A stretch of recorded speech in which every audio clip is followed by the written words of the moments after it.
everyone. It's the HR and Deploy podcast, and here are our hosts, Dilara. Say hi, Dilara. Hi, everyone. Yeah, my name is Dilara, and I work as a recruiter, and I'm a LinkedIn blogger by passion, recruiter as profession. Okay, thank you. And here is me, Anastasia, and actually I'm a full-time backend developer and a lifelong wanderer in many contexts. And today we're joined by Woody Woodruff. Hooray! Applauses to you, and let me introduce you, Woody. Introducing you as a software architect feels like underestimating the situation, and because you're basically a human multi-tool, I guess, need a scalable cloud architecture, here you are. API design, here you are. Enterprise web, analytic platforms, developer relations, mentoring, here you are. Woody, thanks for having me. Yeah, it's great. I'm very humbled. I'm a very shy person by default. So I don't like people kind of putting the spotlight on me. But that was a nice introduction. So I really do appreciate it. Thank you. Okay, welcome to the show. And we are very happy to finally unfold all your tools today. And it's really great. And it's a great pleasure for us to meet you here and to speak to you. Yeah. Dilara? Yeah, I wanted to tell that I was happy enough to meet Woody once at the conference, and now we are doing projects together, and even special first episodes of our English language podcast. Woody is our first guest ever, and I'm so happy that we are connected now and looking forward to many projects in the future. Thank you, Woody, for coming. Yeah. Well, I'm very honored that I'm the first English speaker on your podcast. So I've actually gone out to your podcast on like YouTube and through your RSS feed. And since I don't know Russian, I can't really understand it. So, but I'm honored. So, and excited. So, whatever you guys want to talk about, we can talk about. I'm the old guy in the room, so I have all the battle scars. As I say, I have battle scars and lots of stories to tell. So I'm like one of those old Viking warriors that sit around the fire and tell stories. We're very lucky. That's nice. So I'd suggest we start with a little warm-up to get us going before we dive into the heavy discussion.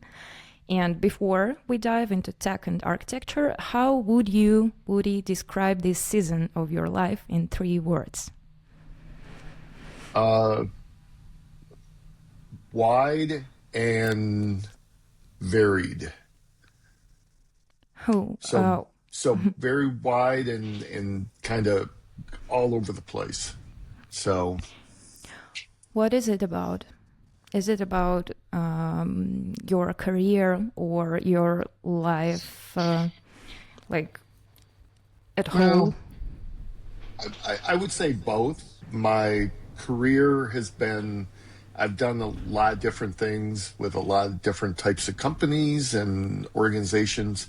But my life is kind of all over the place too. I've lived in many different places, grew up poor, and kind of went to college and made something of myself, I guess. And then sadly, I didn't really, when I was younger, when I got out of college, I just wanted to make money because I really didn't have a whole lot of money. And I didn't really have that background to know what to do once I was somewhat successful. So I just kind of went where the wind took me in some places. So it wasn't the best way to do it. That's why I try to help people out today through mentoring and sharing my experiences and stuff. That's great. I can share here that Woody, first of all, he proposed mentoring sessions for me, and he did a lot with support for articles, for collaborative posts, and I heard very wise comments from him that we should give not back but forward, and I really like this idea, because when we have something, when we receive something great from our mentors, we should help other people, and it's really wise and great, should I say. Thank you, Woody. And I have a question now. Maybe it's this question is better for the end of the podcast, but which advice could you give for younger generations now, or to yourself when you just started your career, but with your wisdom and your knowledge of life Sure. now? So, a lot of people say, like, do what you love. I say that is a mixed bag. So I do agree that you have to enjoy what you do for your career, but your main purpose in your career is to improve and to have a good life for yourself and your family. You know what? If what you love and what your passion is doesn't allow you to do that, you have to find something that you're good at that makes money. So I always say, be open to lots of different things. Like, you probably have skills that you don't know about that you're probably good at, that you just haven't experienced those skills and used them. So one, always try to be better. Two, be open to new ideas and new experiences. That's really great advice. I can relate to it a lot because I started in programming without any love for it. I mean, like real passion or something like that. But now I understand that it's my path and that it gives me a sense of security in my life. Yeah, so I totally agree with you. Yeah. I mean, it's the old adage: would you be open to making $1 million a year cleaning toilets? That's true, unfortunately. Yeah. And some people would be happy doing that, and some people wouldn't. And, there's lots of different types of people. You have to have that balance between what you want to do as a career and what you get back from it. So lots of people don't like to do something. Maybe they're not open to just money is everything. And that's totally acceptable. I love that philosophy, but you need to eat and you need to provide for yourself and your family in the end. So starving artists starve. So that's the sad thing. So yeah, that's what my dad always said. Dads are pretty good about kind of giving the truth. So yeah. That's really wise, Woody. And could you tell, please, what does a happy life look like for you now, both from IT perspective, but mostly as a human perspective? Wow, that's a big, deep question. I will say I've raised 3 kids, so my kids are 25, 22, and 20. So I have gotten them to somewhat adulthood, and they're all good kids. They're all good people. So that was kind of my number one goal for my life. If you asked me 10 years ago what my goal is, my goal was to raise my kids. Uh, I've done that now. So my wife and I are what we call in America empty nesters. So means we don't have any kids at home. We have a dog. Now my life has kind of gone into a different place. I think now my goal is I love sharing my ideas. I have a lot more time to program, to code, to write, to do podcasts like this, to do my own podcasts, to give. But to be honest, my goal now is to have experiences. So like last summer, my wife and I, and we have some good friends, we went to Europe for like almost 3 weeks. And we experienced like Paris and took a cruise down from France all the way down to Portugal. And it was awesome. I really like those experiences that you get when you can afford them. So, but yeah. So I think right now for my career, it's writing, sharing my ideas, speaking, doing stuff that I've always enjoyed that I had to kind of deprioritize because I was raising kids, and but now I can kind of do all that stuff. That sounds great, and your vacation sounds cinematic. Yeah, it was the first time in 25 years that my wife and I had a vacation without kids. Oh, wow. Yeah. So because we always wanted, if we had money for vacations, we always wanted to do those with the kids. Now we got away for like weekends, like long weekends and stuff like that, but no big vacations. So it was nice finally to do that. And what are your favorite places in Europe? And are there any places where we have those big .NET conferences and other places where you perform? I love Prague. So Prague's one of my favorite places in the world. I have enjoyed Prague every time I've been there. You have to love Paris. Paris is like, it's expensive, but it's like this awesome food and wine, and so you have to like Paris. But I like kind of probably the best place that we went on our trip last summer was to Belgium, to a little fairy tale town called Bruges. Have you ever been to Bruges? Not yet, but maybe in the future.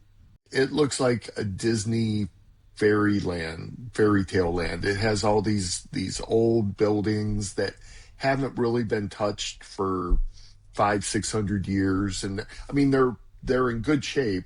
It's a very cool place to go. So that was a cool place. I love Munich. Munich is also one of my favorite cities. I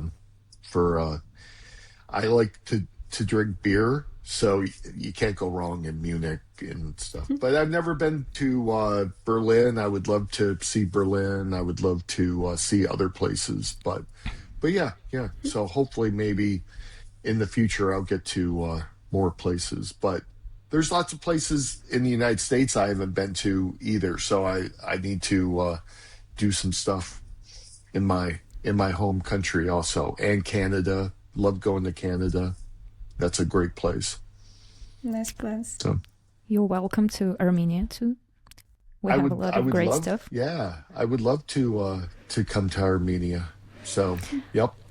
Okay, let's move to the long road in tech, and we would love to discuss a bit about the career and about some topics about how to move in tech and what to do, and what about last 5-7 years shifts in careers and so on. So you started before the first .com boom. I did. Yeah. I did. I was in computer science and learned programming before it was cool. You were teaching programming. Well, no, to I be was programming. No, like in college, I was just a geek. So, like computer science wasn't like this big. Well, it's kind of dropped off a little bit lately, but it got really popular. Say like 20 years ago, 10 years ago. Computer science in universities was a very popular major. Yeah, so when I went to school, I just did it because I really liked programming, and I was it was part of the engineering school, and so, but it wasn't this like, hey, Woody's in computer science and he's awesome. It was, oh, Woody's in computer science. It's kind of geeky and nerdy. So yeah, but I guess it was a good pick. I guess it was a good thing to get into for what was coming ahead.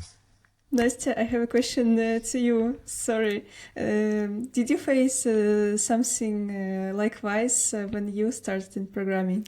I guess, yeah, I remember something like that. And also a girl in programming, it was like, I'm sorry for saying that, but it was both sexy and also geeky, because you can be a girl in programming, like in sweaters and something like that, or you can be a girl in programming who is like this stuff. Yeah, you know, the weird thing is, back in the 80s, like, and up to the early 90s, when I was in computer science, there were more women than men in computer science. Oh, wow. So, really? yeah.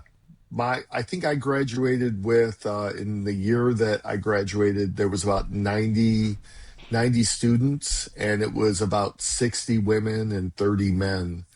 But back in like the 70s and 80s, at least where I went to school, there was more women than men.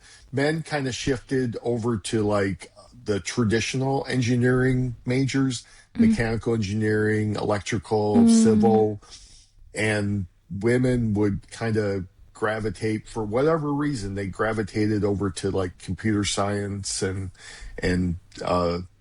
other majors like that. Surprising. And that sounds Yeah. like tech industry was quite glamorous. It wasn't glamorous, but I think women were just smarter. I've always said women are smarter, or at least more mature. I will say that I did go to school with, probably the women were better programmers or better thinkers than the guys. But yeah, it used to be like, if you take a look at the history of computer programming, computer programmers and stuff back in like the 60s were all women, because they were typing in, they were typing or creating the programming cards and stuff like that. So it wasn't very glamorous. They used women to do a lot of the programming, and yeah, it just was what it was. Sadly, I think a lot of women from that era got passed over for improvements to computer programming and new innovations and stuff like that, which we're starting to rediscover who did a lot of those. Like, I cannot remember the name of the person, but the lady who wrote a lot of the code for the Mercury and Gemini programs at NASA, she was awesome, but she was glossed over for years, until about 20 years ago, when people actually kind of discovered that she was the primary force behind a lot of the code that drove the space programs back in the 60s and early 70s. Yeah, I remember that story since I also read the book by Isaacson. if I'm not mistaken, about different programmers and great minds in tech. And the first one was Ada Lovelace, and then women who did a lot with perfocards and supported companies that in was wartime. what was Admiral? She was in the Navy. Can't remember her name, but she coined calling a software defect a bug because they found a beetle or a cockroach or a bug in the computer that was causing a error in the calculations. So she coined the term a bug. So yeah. Now our episode is interesting also for QA engineers, I think. And Woody, could you also tell us, please, when did you see this shift from women programming in the earliest era of programming itself and modern programming, and why did it came to the modern situation when we have a male-oriented programming world? Well, sadly, it kind of shifted when money became part of it. When you could actually make a lot of money in computer programming. So when I went to school, most people just got out and they worked for companies. Like, you didn't think of starting your own business and becoming an entrepreneur. That kind of came towards the end of the 1990s. So I graduated about 94. So it was a start. I remember the first browser came when I was in school. It was called Mosaic, and they loaded up this Mosaic program on Unix systems. And I think with the web and money came into it, and it became a popular thing in college. And sadly, kind of men were going to flood into that because they saw all the opportunities. But there were still women in the major, but yeah, it became very male dominated. I would say in the 90s, once kind of the web came in, and there was more opportunity to make money in the industry. Thank you. Well, as far as we've discussed this female/male topic, and it's a heavy one, maybe we could discuss AI. AI, the other big topic. Yeah. That's an interesting topic. I have mixed views on it. I think it's a great tool, but then I think people are using the tool too much right now. I also think from the economy, I think we're putting too much emphasis on AI everything, and those companies that are driving AI have a little too much influence. And I see potentially a AI bubble and AI kind of I won't say bust, but a cooling off of AI in the economy, not for use in technology and solutions, but I think we're kind of building too much infrastructure. It was kind of like the dot-com boom and bust around 2000, 2001. There were lots of companies that were building and putting fiber optic in the ground for networking. There was tons of infrastructure for new web projects. And at some point, it kind of ran out of steam for a little while, and we had all this extra infrastructure. I'm feeling that we're going through that same pattern where we're building all of this AI data centers and AI infrastructure, and no one really knows really what to do with AI to improve society and improve the economy. They're just kind of throwing it at everything. So I think it's a mixed bag. I think everyone should learn AI and learn how to leverage it in whatever industry you're in. Um, but you need to remember that AI isn't creative. AI isn't innovative. It doesn't come up with new ideas. Um, it comes up with ideas from whatever is fed into the LLM that you trained and all that data. So you kind of, if you put a bunch of garbage into a LLM, you're going to get garbage out of it. Uh, so we have to really understand what we're doing with AI and what comes out of it, and make sure that we really review the what comes out of it and make sure that it fits what we need. Could you tell us more about those thought and knowledge centers where innovators and researchers invent those ideas which then are used by AI? Because I have heard that if people want to use something from AI, firstly, those ideas should be put there. Oh, so yeah. Here's how I use AI. I use AI for some research and for reviewing. Like if I write something, I'll write it and then I'll have like Grammarly, which Grammarly's been around for 12 years.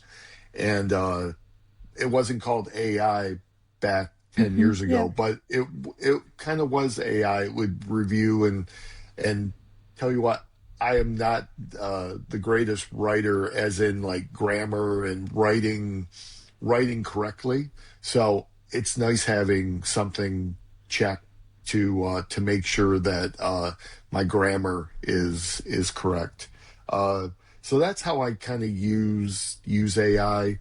Um, I also use AI with so for coding, I try to use it for specific purposes, like grunt work stuff. Like, hey, like I'm trying to use Entity Framework Core in this .NET program, and I have a database. Can you write the CRUD? Can you like write the CRUD calls for Entity Framework and use this pattern and this pattern?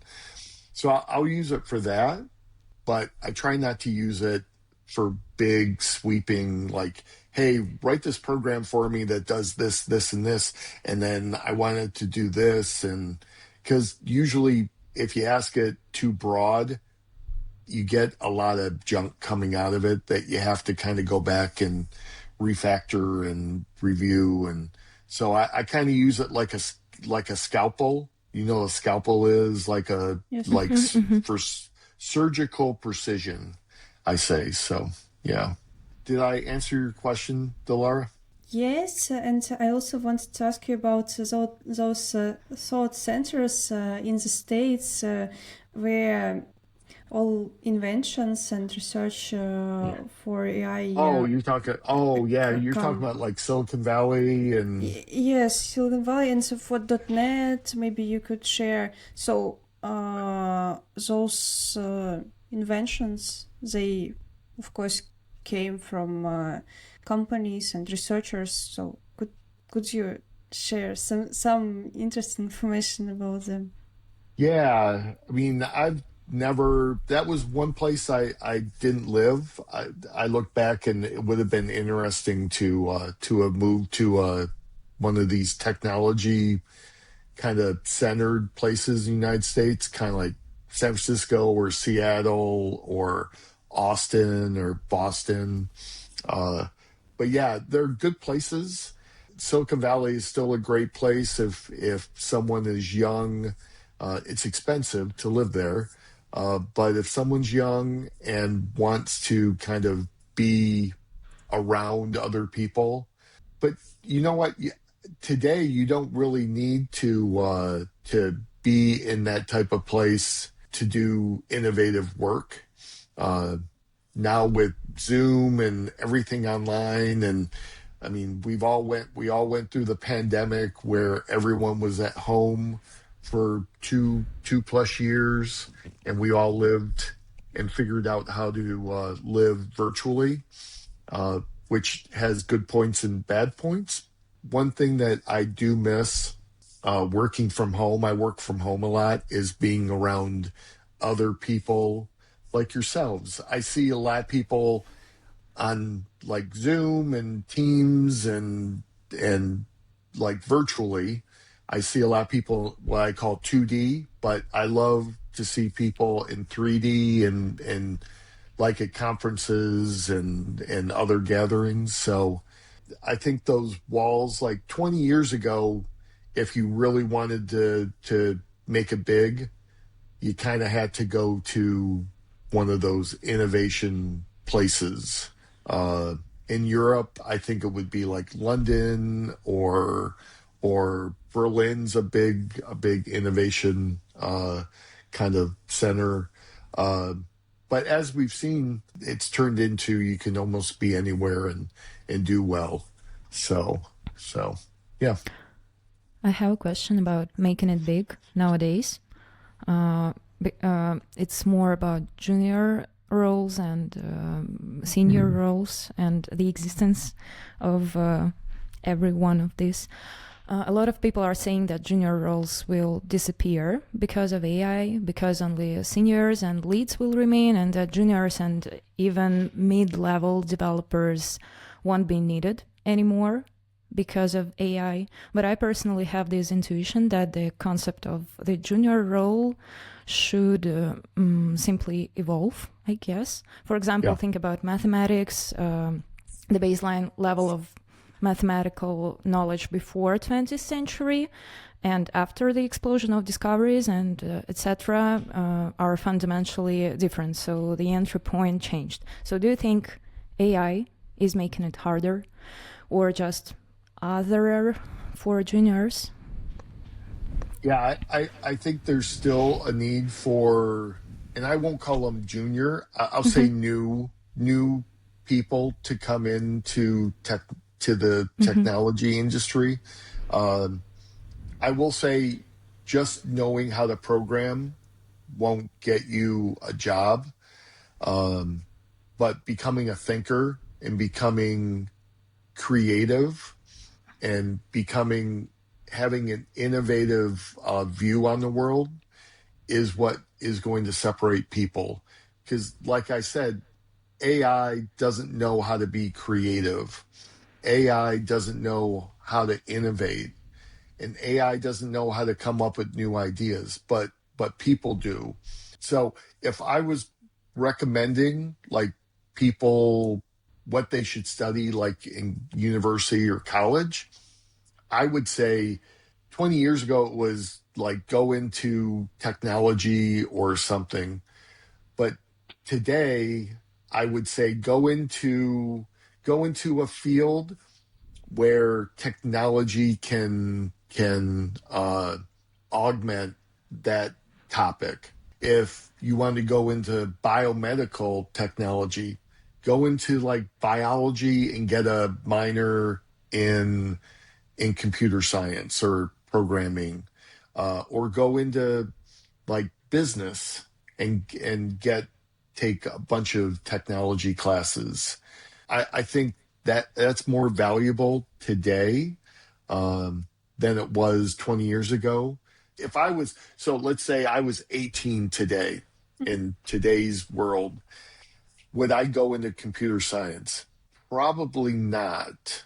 I would go into maybe economics with technology or a science, like a hard science like biology, or something that I could kind of bring technology in and augment it to have kind of that broader view of a segment of society, that I could kind of come up with new ways to think and new innovation.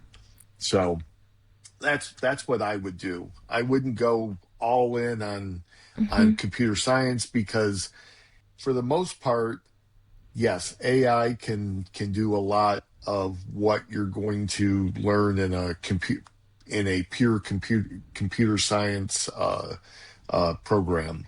So go beyond that and augment it with technology. That's groundbreaking. And Woody, what would you recommend to recruiters nowadays? To learn. That's interesting. Yeah, recruiters are in a hard place. I mean, one, there's less job. Well, I will say there's probably still lots of job openings, but I think recruiters need to find people, like I said, that are creative, that can think. Critical thinking is important. I think we've lost that in looking at phones all the time. We have lots of inputs, but we haven't really trained our minds to think about things critically, and to think about things and to verify things. Like I have a friend who's writing a book, and it's all about critical thinking and trying to get that critical thinking back. Like, when you read something, do you ever say, "Hey, is that really true?" No, because you're like, "Oh, this No, I'm person always wrote like about that. it." Yeah, it's like, "Hey, this must be true." Like, if someone came out and said, "You know what, like, bacon is bad for you."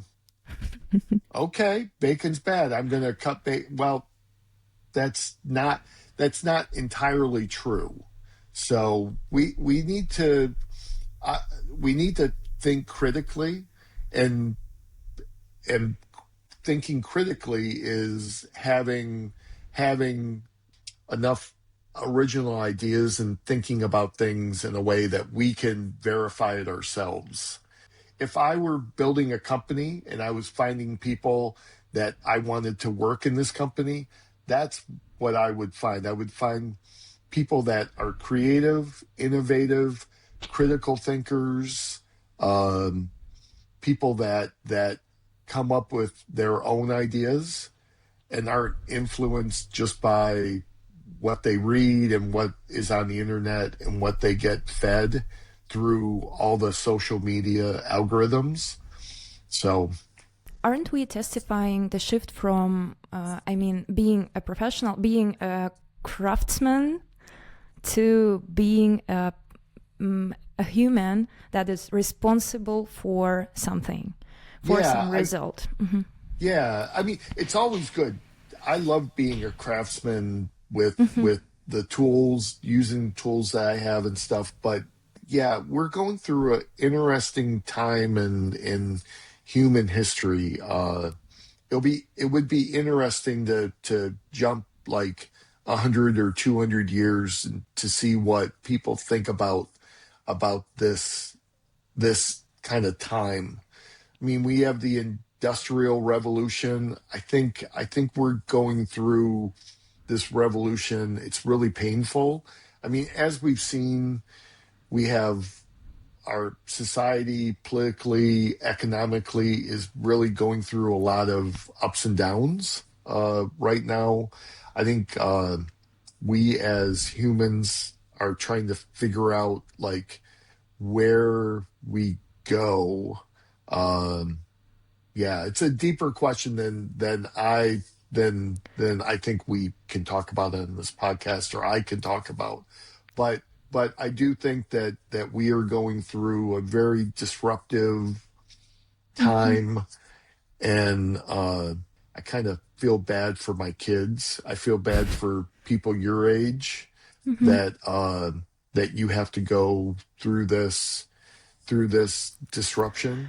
Because I always said I grew up in the best time in probably human history. I grew up in the 1970s and 80s before like all this technology and before digital. Like I played outside all day.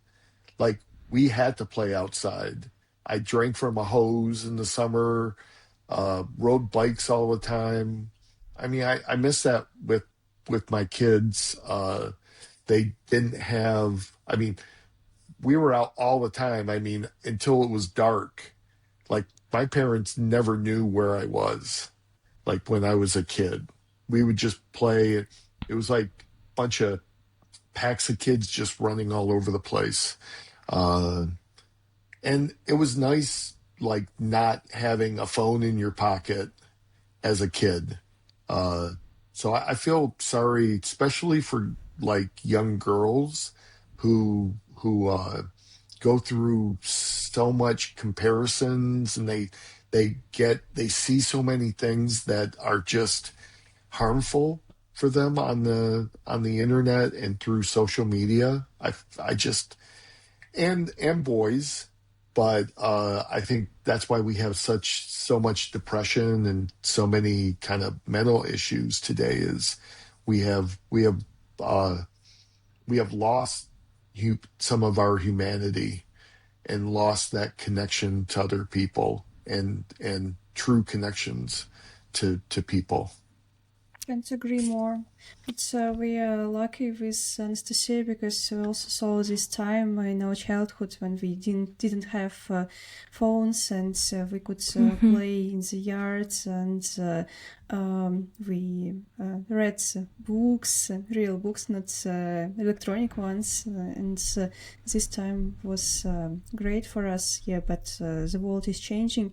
And which predictions do you have for future in terms of tech, Chris, and in terms of just life? Yeah, I think for tech and our industry, our like software development industry, I think the people that are going to be successful are those people that can think and come up with new ideas, creative ideas, critical thinking. I think people at all levels of their careers can do that. Someone in their 20s can be very creative and come up with new ideas because, like I said, I mean, we can come up with new ideas, and then we can have the AI, whatever the AI evolves into, help us with researching, implementing, kind of getting those ideas out to people. So it'll be interesting. I think it's going to be disruptive for the next 5 to 10 years. I think people are going to be going through a lot of, I won't say bad experiences, but it'll just be very disruptive, and people are going to be needing to kind of relearn things. I think there's too much complexity in the world. People have to get back to having a simpler lives, simpler work. Kind of everything needs to be a lot more simple. And that doesn't mean like simple as in like not successful, just simple as in just more simple stuff. Like you said, like read books. Sadly, most people don't read books anymore.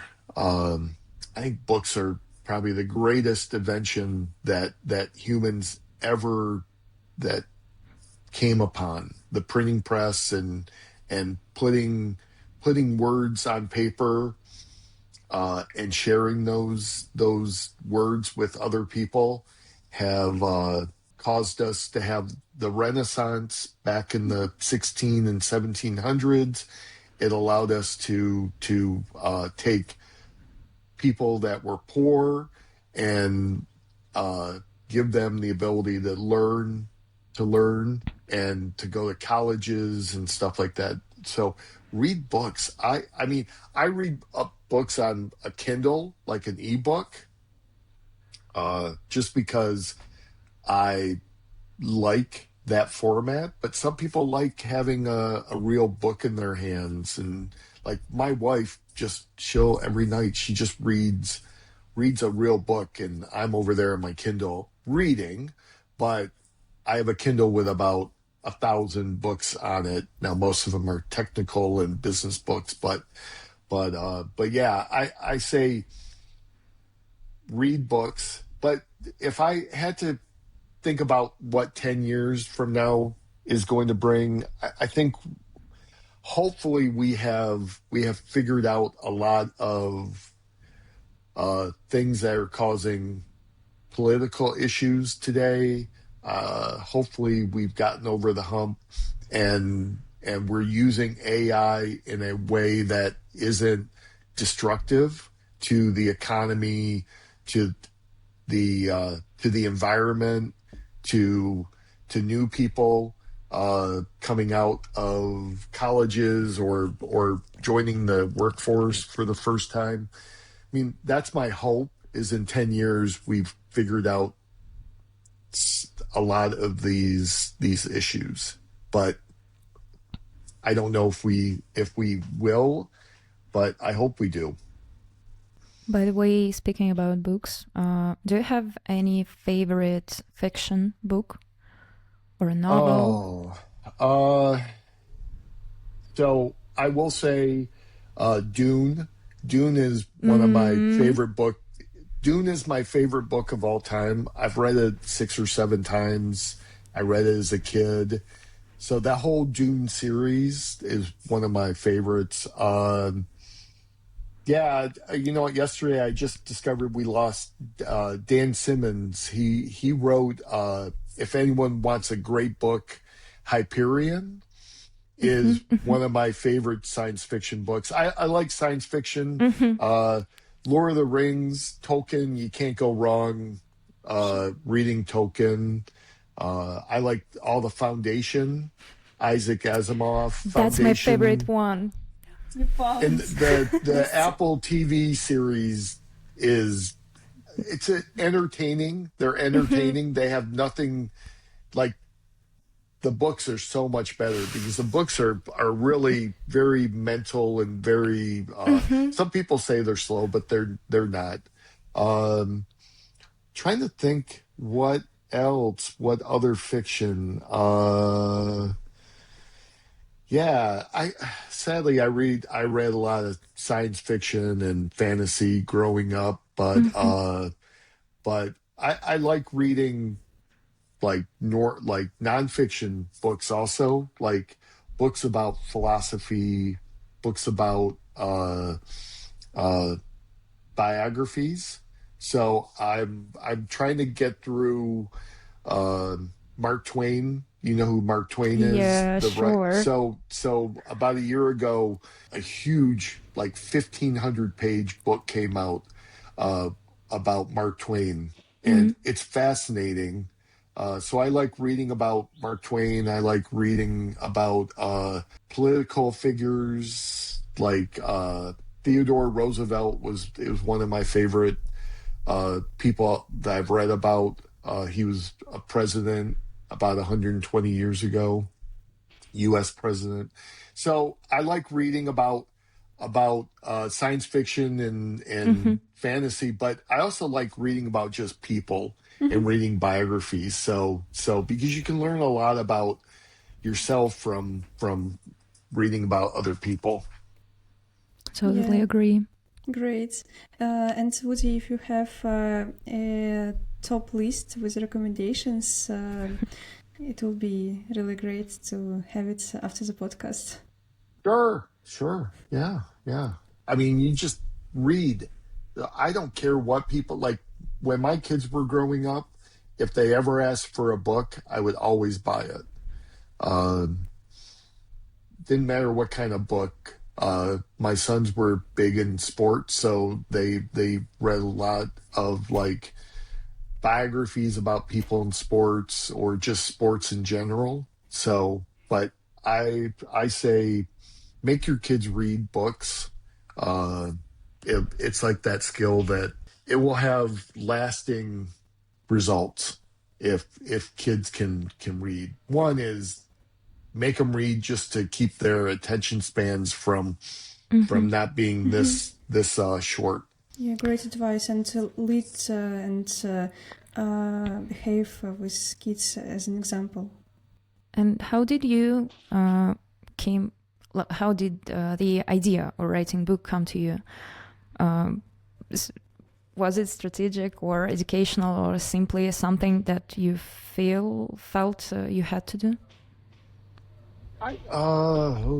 So I'm on my third book right now. I wrote a book about a couple years ago around network programming in C#, and I self-published that book. So technically it's a book. I guess it's out on LeanPub and people can buy it as an ebook and stuff. I don't know.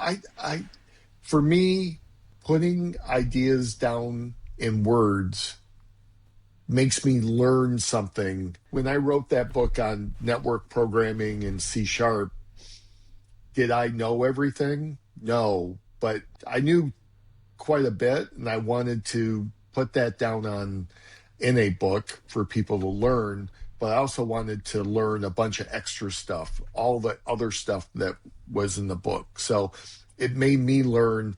And I always say that if you write a book, you probably learn more from writing the book than anyone will ever get reading the book.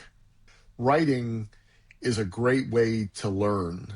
I'm writing a new book it's more of a software architecture philosophy book.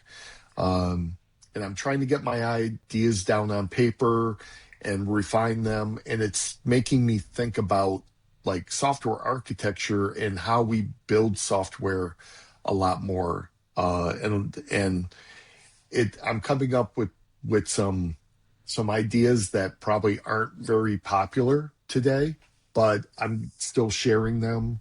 I don't know if they'll resonate, but you don't write. I'd say write a book for you. Don't write a book for other people. That sounds like a really great advice, because I also have a dream to write a book, but mine would probably be more like Dandelion Vine by Ray Bradbury or something like that. Yeah. Cool. But I can relate your thought about writing a book to understand yourself. Yeah. Yeah. So who knows? So I'm writing this book. Hopefully it'll be out this summer. And we'll see how it goes. Looking forward. Yeah. Yeah, Woody. Oh, I'm going to write it. I just don't know how successful it's going to be, but who knows? Oh, stop it, you. It will be successful, It will be, sure. And hopefully. Yeah, sure. But you also published a book about DevRel. Yeah, that just came out. Yeah, that's interesting to hear about. Yeah. So this book idea, it was it covered all the developer relation patterns. Like if people are in programming, they probably know the Gang of Four patterns book that talks about like singletons and concrete and factory, all these different software patterns. So a buddy of mine, Ted Neward, came up with this idea. I'm not taking any credit for it. It's all Ted. So Ted came up with this idea of taking the idea of a pattern and then all of the different ways that developer relations work. So like having a booth or having a conference talk or doing a conference. So all these different ways and things that DevRel does in their industry and in their work, we kind of build out this pattern basis. So you'll have to read it. It's interesting. If people are in DevRel or they want to learn more about DevRel. It's a good book because you don't really have to read it front to back. It's more of that book where you go, hey, I need to do a webinar. Like, let me go read about the pattern, the webinar pattern, and learn more about what these guys think. So there was 4 of us that wrote the book. It took a while to write. It took a little over 2 years, just because we all got busy and we would come back and forth to the book. But I'm proud of it. It's a good book, and we'll see how successful it is. Books don't sell like they used to, like 20, 30 years ago. So we'll see. But it was a nice way to get these ideas down on paper to share with people. Yeah, congratulations on your release of Thank this you. book. Yeah. Thank you. And I really want to read it. I love this area of DevRel. And what about mentorship? Is it also a way to understand yourself? Yes. I think everyone should be mentored, and everyone should mentor. I think mentoring is, I always say, and Delara kind of brought up this idea of paying it forward. I had lots of people that helped me when I was younger, early in my career. And today I can't pay those people back, but what I can do is pay it forward in a respectful way to honor those people that helped me back in the day. So yeah, everyone should try to mentor, especially at work. It doesn't have to be this formal mentoring. It just can be going out for coffee and talking about and helping someone with maybe some career challenges that they're having. But on the other hand, you should there's lots of ways to be mentored. I mean, if nothing else, hang out with people that you admire. I always say I like to be the dumbest person in the room that I'm in, because then I'm around very smart people, people that I respect, that I can learn from. So yeah, mentoring is really big, and it's really important to me. So yeah, if anyone wants to be mentored, I will say a buddy of mine and I created a website to do that. If you go to morespeakers.com, so MORE speakers, all one word.com, you can sign up to be, and it's more around, we're trying to get more speakers in the community to for conferences and just sharing ideas. But it's also a good way you can use it for mentoring also. But yeah, we built that site just to try to connect experienced people in our industry with new people in our industry.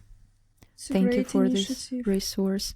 Yeah, and Woody, is it common practice in the programming community to do mentorship? And also, I want to ask about charity events and providing some charity things.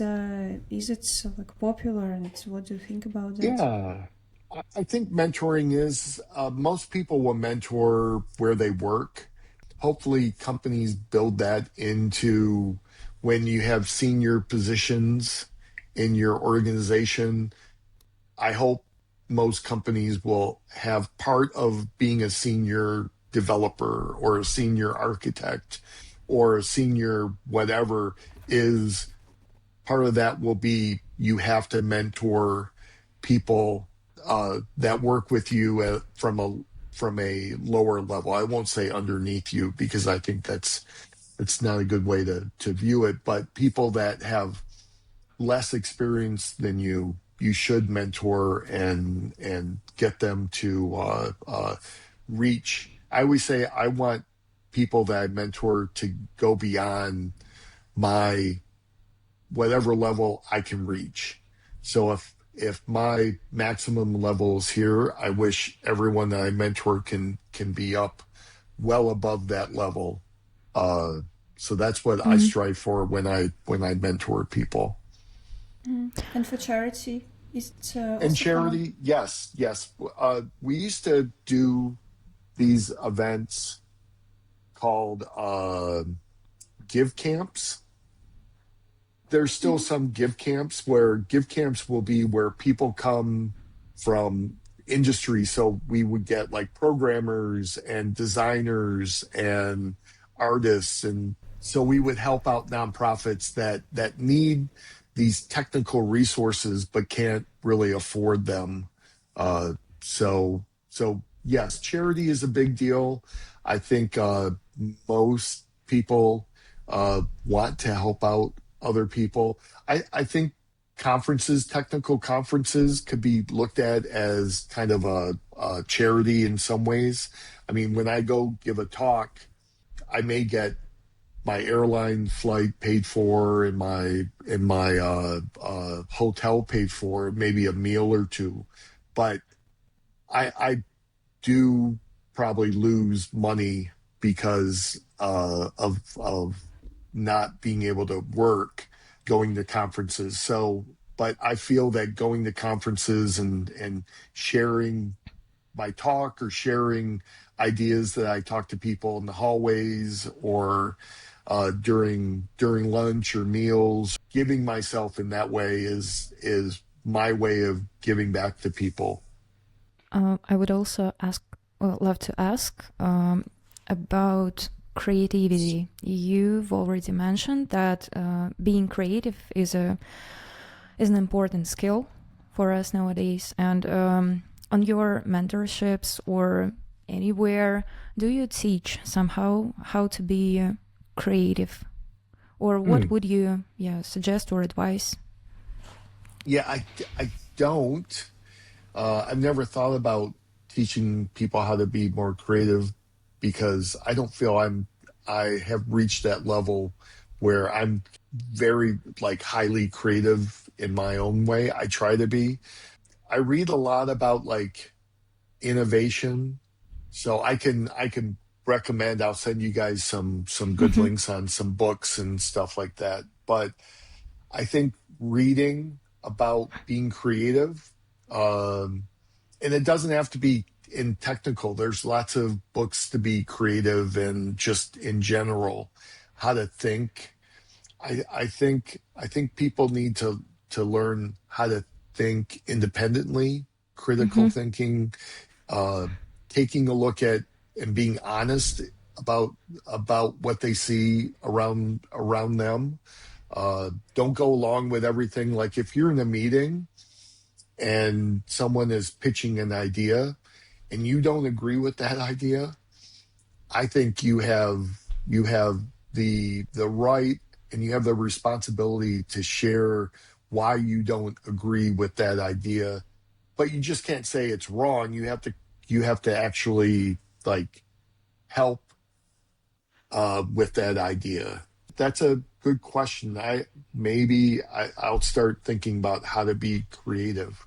I haven't really thought about it in a way that I can write it down, but maybe I need to. Thanks for that idea. I will have a pleasure to read the topic or even a book from you. Yeah, me too. Probably won't be a book. I think I'm done writing after this book. I'm done for a while. So no, okay. Please. You should We continue. never know. I have another I'll still question. write blog posts and stuff, but yeah. Would you have another question about how to deal with recruiters? We have done the whole article about that, but about tools. How to deal with recruiters. Well, so here's how I deal with recruiters. A recruiter is just someone that I can build a relationship with. And it really goes two ways. Like if a recruiter isn't open to building a relationship with someone, that's fine. That's their prerogative. Most of the time, if a recruiter pings me, I don't need a job, but what I will do is talk to them, find out what they're looking for.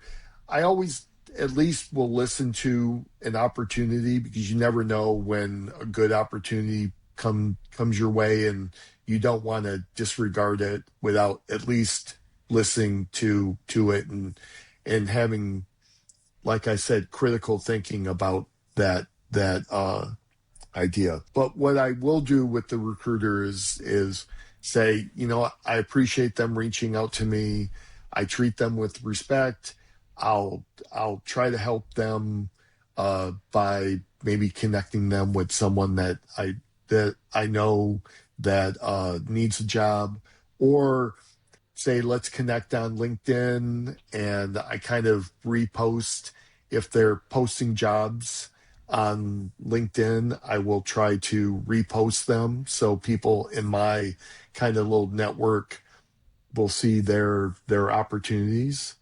Yeah, and I've built a few relationships where every 6 months, some recruiters will just reach out to me and say, hey, you know what, because you were so nice to me or respectful, I'm just kind of reaching back out to you to see how you're doing, and to see if there's any opportunities that we have that might be open, that you're open to. So that's how I kind of treat recruiters. But that would be how I would want recruiters to treat people. Delara, you're a great recruiter, but most recruiters, if someone doesn't meet their needs, they're instantaneously disregarded, and like, there's so many stories of people on the recruited side that get ghosted because they're no longer a viable candidate for the immediate need that a recruiter has. But that's why you say the most successful recruiters view themselves as agents and not as recruiters for, I have a job and I'm recruiting for this job. A good recruiter will be, I build relationships with many technology people so that when I have a new opportunity come in, I already have a bunch of people that I can reach out to that I trust, that I know will be good candidates. If recruiters could just kind of flip everything upside down and go at it in a totally 180-degree way, I think they would be more successful. But it's hard. I understand recruiting is very difficult. When you put a job posting on LinkedIn and you get 1,000 replies and 1,000 applicants, how do you go through 1,000 applications and find the best people? So that's really difficult. So yeah, but that's just my view of like recruiting and stuff like that. Thank you so much for sharing. I really appreciate all the information that you shared, and your great attitude. You really show great respect. But we have many misunderstandings between two worlds. Which are the most common, and which ideas do you have to resolve them? I mean, people that don't need a job. See, and I will say that people on my side need to be better also. So when a recruiter reaches out to you and you have a great job, but a recruiter reaches out to you about a new opportunity, don't disregard it. Don't just ghost them. Like, at least reply and say, hey, I appreciate you bringing this to me. I'm not really in the market right now. I'll pass it along to people that may be a good fit, but say, I really appreciate it. Please keep in touch with me. Who knows in 6 months what the world's going to be like and what my situation will be. So I always try to do that with recruiters, and at least acknowledge, share, and ask that they stay in contact with me. Thank you. People usually say that recruiters have to be empathetic, but I think that everyone have to bring more empathy to the world. Yes, I agree. Everyone needs to be able to view the world from someone else's standpoint, and I think that's one thing that we've lost as a society, that people don't want to see the world from maybe a view that they don't agree with. Doesn't mean that you have to accept that view, but if you can understand a little where that other person is coming from, I think you get a better insight, and you get more empathy for people that are not like yourself. I also think that being empathetic is very expensive in your resources. Might be expensive, and it is. It takes time. It does take the time, but you know what? Anything hard takes time and takes energy, and to be kind to someone, yes. So in some ways, being kind to someone takes more time and energy to be dismissive, or to be ugly and nasty and unkind. So I think the world needs a lot more kindness, and that's what I try to do. So I try to be more kind to people. We can see it right now. Because you're here. I love talking to you guys. This is awesome. This is, yeah. So I do appreciate, yeah. Sorry, Delara, that I interrupted you. No, I just wanted to tell that we enjoy it every time, and it's really interesting to talk with you. I would also love to ask about burnout and overload, because, empathy reminded me about the topic, because lots of people are losing empathy in times when they are overloaded, when they are burned, and so on. So what do you think about burnout? Did you ever experience it? Yeah, I think anyone in our industry has probably experienced burnout and overloaded work. I have, and it manifests in lots of different ways. Like, there's typical stress. There's just being unkind is, in some ways, some people show their burnout in that way. But yeah, I have been burned out. I think no one can go 100% at work.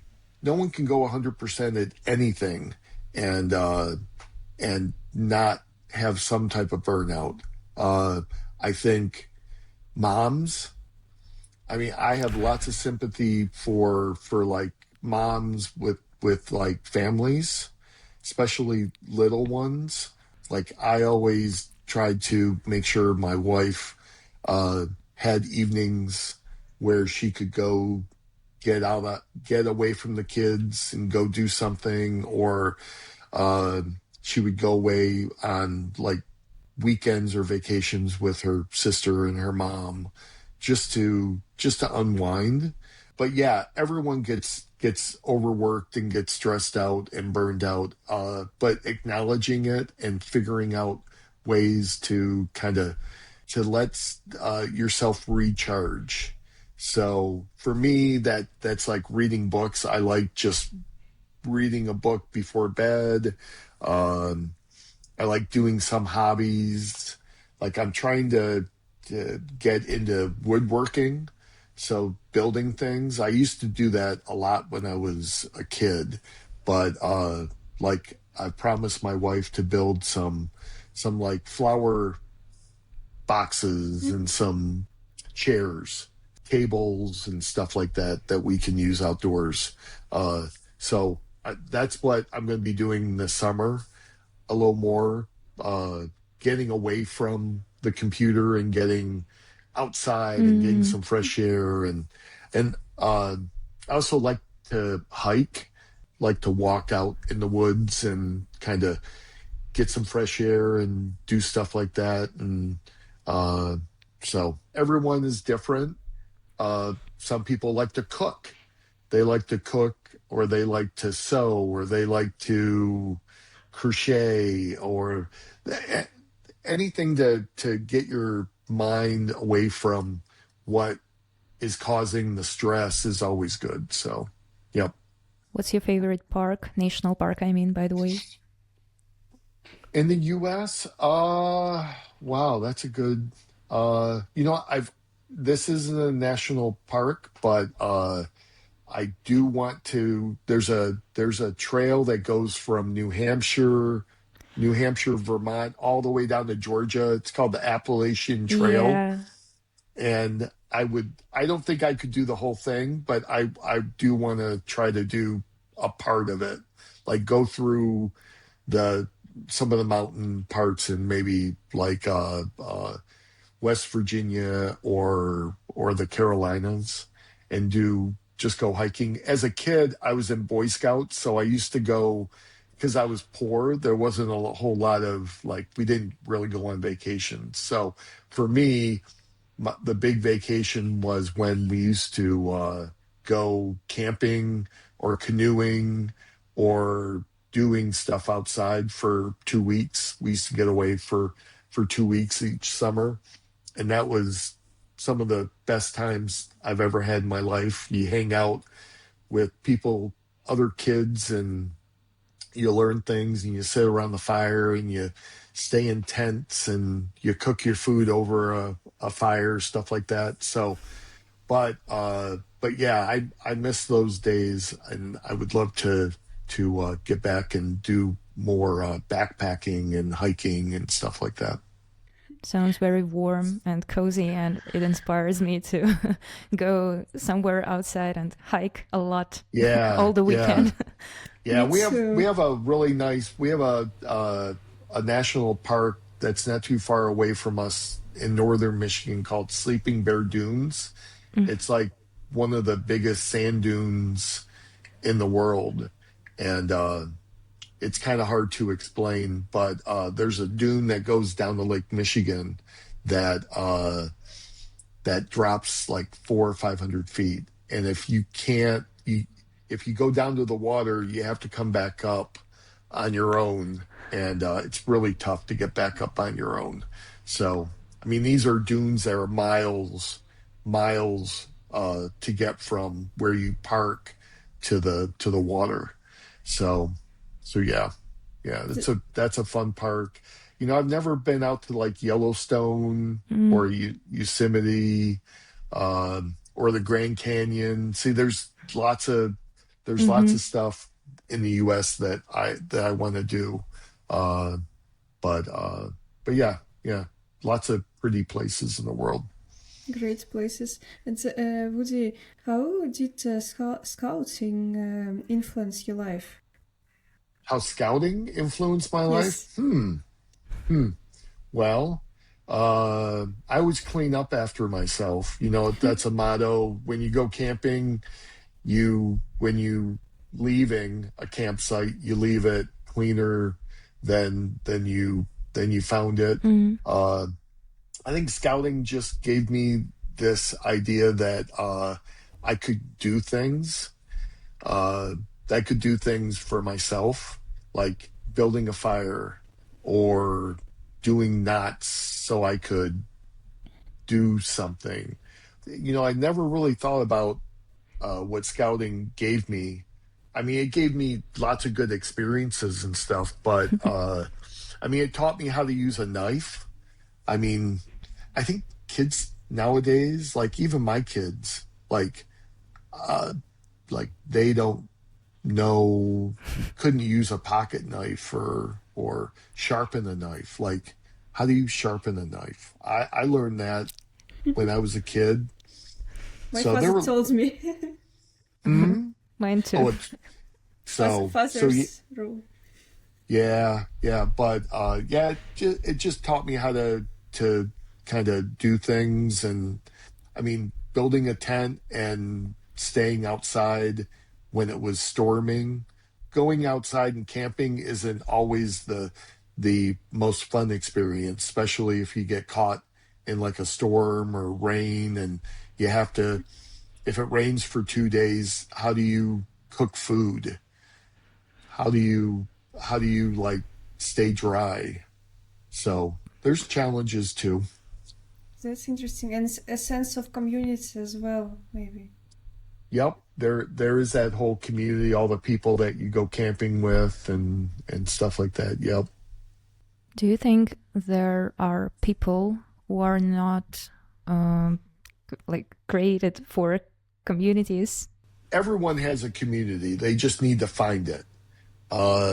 Like my wife would never go camping in a tent. She did a little bit when our kids were younger, but she wouldn't do that today. Mm-hmm.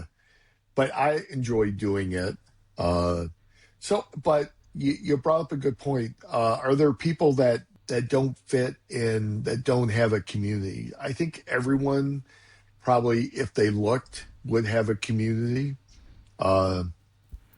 It's finding people that have interests like yourself, and everyone has interests.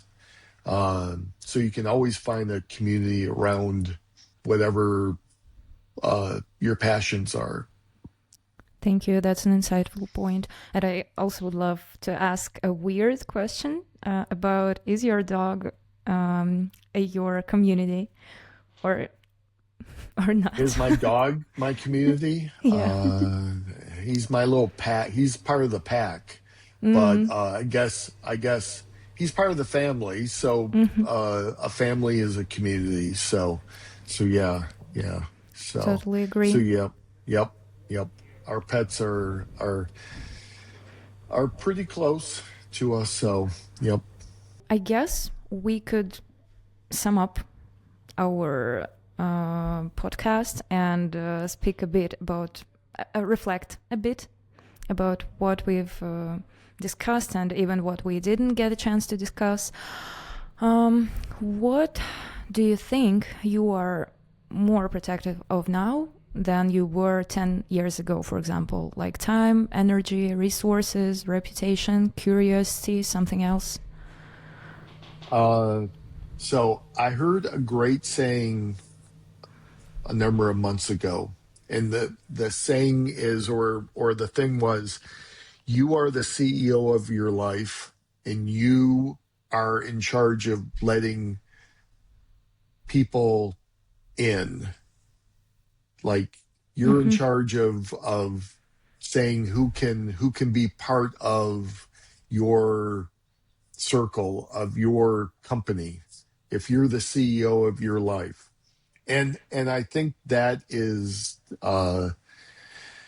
what I have figured out in like the last 10, 20 years, is that I can say no to people. And that doesn't mean that I'm disrespectful when I say no, but I can say no. Those people that I don't want in my life, I don't have to let them around. When I was younger, I was more of a people pleaser, even the people that took advantage of me. But today, I don't allow those type of people to be around. I would much rather be alone than around people that that aren't bringing something that aren't giving as well as taking. So I find that people that all they want to do is take to be people I don't want to be around anymore. So that's very wise. Yeah, I fully understand you, Woody, and I'm happy that I understood that's early enough, should I say. Yeah, and I have a question. If you could talk to yourself at the peak of your career pressure or peak of your career, like achievements and the most brilliant time, what would you say? Just be honest with yourself. I would probably come back and say, you know what? Don't allow those people that just take from you, that drain, that just take and take without giving back. Because there are many people in the world that are like that, that think that they have to win and someone has to lose, that it can't be a win-win situation. And there's lots of people in every industry and every facet of life that are like that. Even people that you think are quote unquote good people are really not. And they will take from you and with no idea about giving back. So that would be probably what I would want to like tell myself if I could go back 30 years, and tell myself, don't let those people manipulate you and to take advantage of you. Because I have had some of that in my life. Your thought sounds very healing, even for us today. And mature. I hope people. That's why I kind of share those ideas, because there's lots of people on both genders and economic levels, and it's all over the place. We have people that just, I call them like vampires. They just come in and just take and don't want to give back.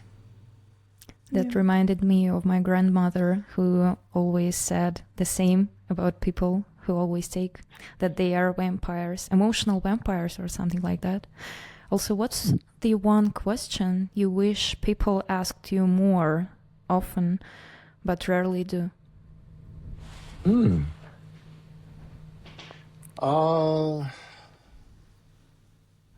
Wow, that's a good question. That's I don't know, maybe probably why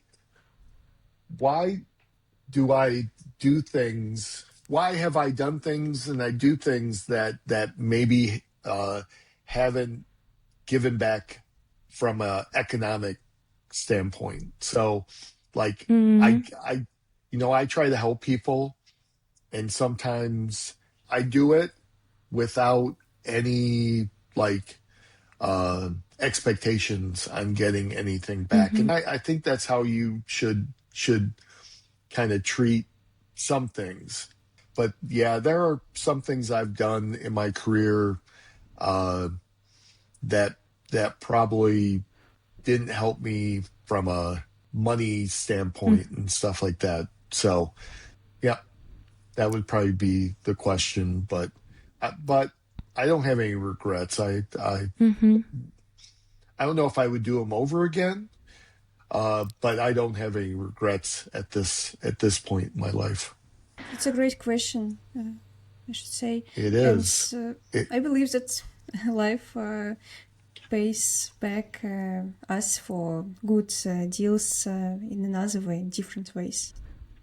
Yeah, I would say karma will get you in the end. If you're not a nice person or person that takes, you can do that for a while, but at some point, karma's going to come back in threefold, like get you 3 times as much.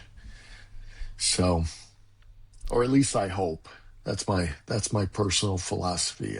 I hope karma. They always say karma will get you. So I'm still waiting for that for some people. But let's think positively, please. I love that podcast turns from the tech episode to more philosophical one. I really love that and appreciate. Sometimes technology is boring. I mean, just talking about computer programming. I mean, sure, it's fun, but it's fun to talk about lots of different things. So yeah, that's life, and those topics are very important for all of us as people. Yep. Woody, if you could leave our listeners, not just developers, but anyone listening today, recruiters or someone else, with one thought or message, what would it be? Be kind to people. I mean, you don't know what people are going through. So when you talk to people on a day-to-day basis, treat them. It's the old golden rule. Like treat people the way that you want to be treated. Also, just work hard. Try to lift up yourself and lift up others around you. Because if you lift up others, they lift you up. And, this world's going through a tough time and we all have to help out each other. But yeah, that's what I do. I try to work hard. I try to learn. I try to share my ideas. I try to help people out the best I can. In the end, if I left the world a better place than I found it, that's all that I really want in my life. That's beautiful thoughts. Thank you a lot, Woody, for your honesty. Thank you. Depths. The whole podcast. Yeah. So I'm really happy that I was the first English-speaking person on your podcast. I hope I'm not, because I would love for you guys to find other people that and talk to them. There's a lot more languages than English, and you guys, sadly, it's about the only language that I speak and you guys speak.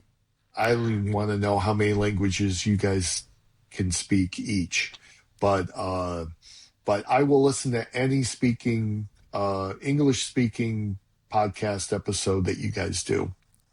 Well, let's just wait till AI will do the translation synchronously. That's true. I do have, these are the AirPod Pro 3s that will do the translation. So sadly, Polish isn't one of them, because I'll be in Poland in May for a conference. But maybe if I go some other place that has one of the French or Spanish or languages like that. But yeah. So it'll be interesting to see what the future brings with communications between people. So yeah, maybe tomorrow you can listen to our podcast. Yeah, maybe. Yeah. Run it through a translation. Maybe I should run your podcast through Russian to English translations, and then I can see subtitles and stuff like that. So it was awesome talking to you guys this morning. I enjoyed kind of spending time with you guys. Thank you very much, Woody. And thank you for sharing not only your professional point of view, but your philosophy. That was very important for us, and I guess for our listeners too. For my mom, for sure.